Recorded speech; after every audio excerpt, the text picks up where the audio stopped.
Lettuce Chica. Nako, sino kaya ang pa-blind item na ito ng ITM na may headline na After Popular Young Couple on Love, Fame, and the Betrayal No One See.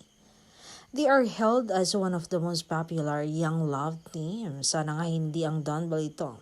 Adored on-screen, admired off-screen, and wrapped in a romance the public calls flawless. Back-to-back films, hit teleseries, endless endorsement. It all looks like a dream but built for the spotlight. But even the brightest fairy tales can hide the darkest bruises. Behind the perfectly framed smiles, one young actress fights battle no one says.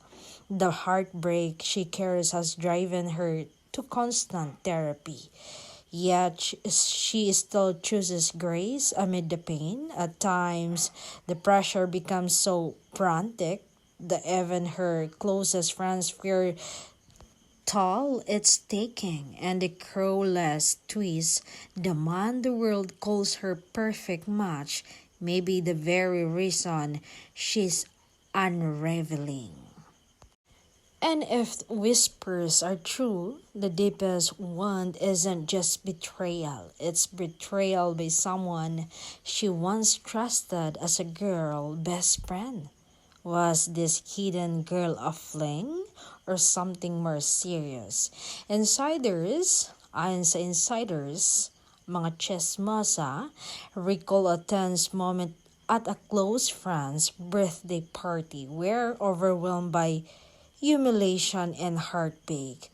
She allegedly broke down and confronted the girl in front of everyone. She had initially told friends and her boyfriend that she would not attend the party, but upon learning the girl was there, all the hell broke loose.